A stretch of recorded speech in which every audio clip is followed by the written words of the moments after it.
from GEV, um, I sort of had a hard landing back to, normal life, kind of work and the, I guess, the profane in contrast to the sacred sort of few weeks that we had, in the presence of saints, singing magical, beautiful songs. Um, I've been contemplating the concept of karma yoga in a good amount of depth and trying to read and learn everything I can about, you know, the idea of one's service in the world. And and I think the reason why is because, you know, um, I would imagine it's probably not unfamiliar to people that when you sort of when one is fully devoted to the spiritual path, um, at least for me, there arises this conflict between like the sacred, which is, my meditation time and, all of the spiritual activities that I'm doing, and then kind of the rest of it, the time that I'm sort of at work and doing things that are on the surface of it, kind of, not a sort of explicitly spiritual endeavor. Um, one of the lessons that seems to be arising, from at least from the the teachers that I'm reading, and I've revisited some of the Bhagavad Gita verses around sort of work incessantly, but don't be attached to the result, and these types of concepts. One of the things that definitely feels true is that a part of the spiritual path is the recontextualization of everything, and so actually that conflict that initially arose in some ways seems like a sort of mind duality, and actually, one of the things that the thing that I've been practicing is, you know during the course of work during the day, um devoting that to God, like devoting my activities to God, and trying to bring that presence of love and awareness that comes so easily during a meditation to, you know, in the midst of a stressful kind of work environment. Um, I guess the sort of the kind of the conflict, maybe not a conflict, but the sort of paradox in my mind is between like whether the karma yoga and the service that one is, that is the surrender of one's will to God is more around the devotion of everything that one does and the way that one is in the world to God, or it's about the content of the actual thing that you're doing. As in, like, I guess what I'm the sort of conflict for me is like, do I give up my job and go and become a sadhu, And what about money? um, and survival? And am I just not trusting God? Is that an ego thing? You know, I'm seeing sort of nods and laughter. Like to me, this feels very present. It's a real conflict in uh, or apparent conflict right now. I feel that there's a way through, but it would be good to get any reflections on it. Yeah, very good. Well, as you see, the Sangha resonates. Raise your hand if you resonate with what Johnny's saying. Yes.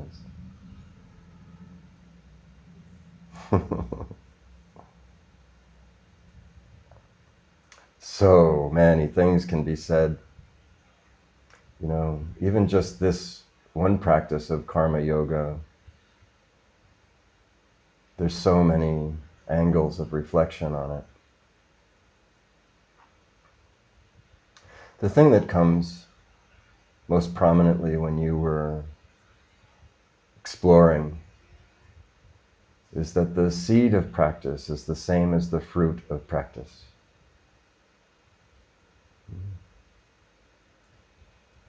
Um,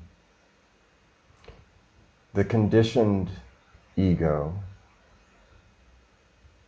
the great majority of its inspiration comes from fear and desire. And this desire is fear, and this fear is desire. They're the same. But this is the movement, this is the inspiration, the motivation. And so the seed of practice is something called karma yoga, or selfless service, or just service to community, to humanity, to other. Selfless. And in this as practice, it will reveal the friction that you'll find in yourself. It will reveal your selfishness. And this is good. Maybe not so pleasant. Awareness isn't always a party, you know. But it will reveal your habits to you, and you'll see how difficult it is to actually be selfless in service. It means to not have any personal or vain motivation in it at all. Not just to not have an expectation of the outcome, but to simply do as a practice and for the joy of doing. And then also to relinquish any sense of the ends, the fruit of your practice. Any expectation, any reward or compensation, any attaboy or attagirl, any expectation of this comes from the very fear-driven ego that you are endeavoring to gently become free of. And so the practice reveals the habits of mind and speech and action that are the very thing that you are endeavoring in your spiritual practice to be free of.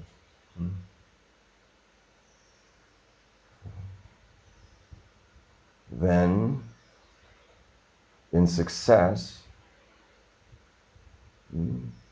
action is no longer driven by fear, it's driven by love.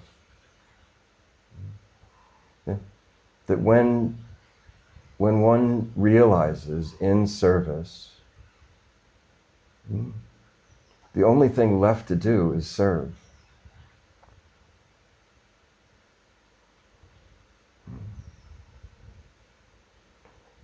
You wouldn't be so much called to anything else.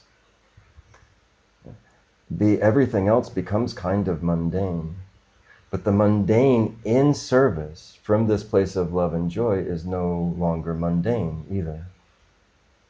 Did I go too quickly there? So the fruit, the spiritual fruit of service is that all that's left to do is serve. And when you see out of love and joy and humility, all that is inspired is selfless service. Vain seeking will fall away. And of its own accord, simply by engaging as sincerely as we can in selfless service, the self will be revealed, and the self that is selfish will fall away. When you are that love, expressing itself by how you speak and what you do, that love and peace is expressing itself through, maybe we could say, what you used to call you as now the instrument of this. And this one now perceives the mundane as sacred. And not to be clever, but also the sacred as mundane. It was always this way. The distinction becomes, it's not that it's not apparent, it's just, it won't be such a menace to you.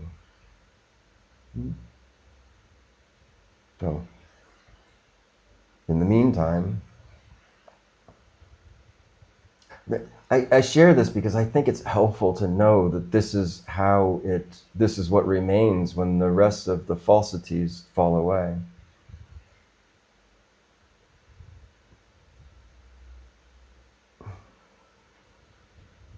When selfishness dissolves, selflessness is all that remains.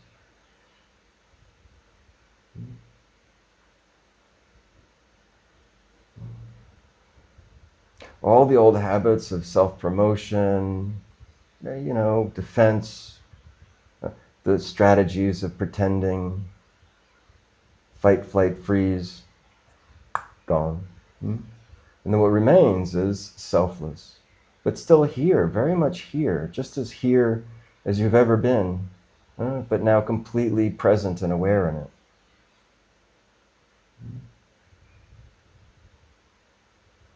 Anyway, so there is a time when the distinction between sacred and mundane is important and we should respect it. We can aspire to engage with the mundane from the place of the heart, which just has a way of making things more sacred of its own accord. And there can be a practice that, when you're chopping vegetables, you're preparing prasad for God.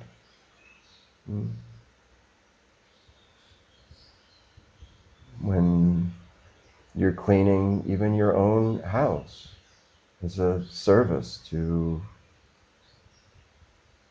keeping a residence as sacred, as a temple. And everything we do can have a different inspiration to it. And when we endeavor to do this, we get better at it, you could say. Gosh, I don't like how that sounds, but that's just how it's coming. And it reveals the you in you that you will be happier without. We honestly don't like serving people, especially when there isn't any reward or even a thank you. This changes, of course. Most of you are probably already in the advanced stages of realizing the fruit of karma yoga, is my guess.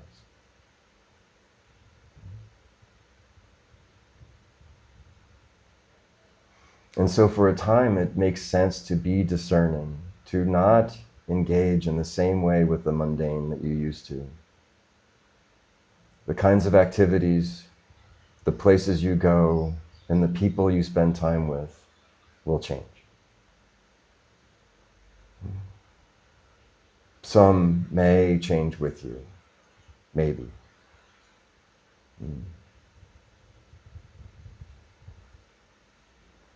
But don't wait too long.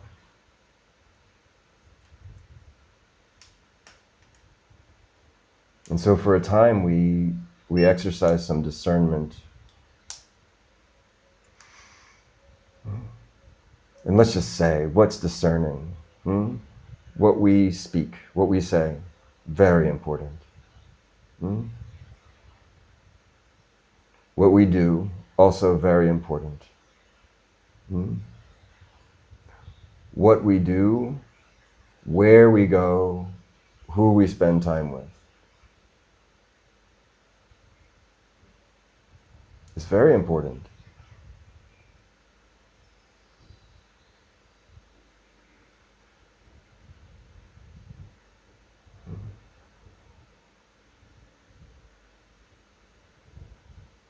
And so this is the discernment, and we begin to remove ourselves from the habits that we might call mundane.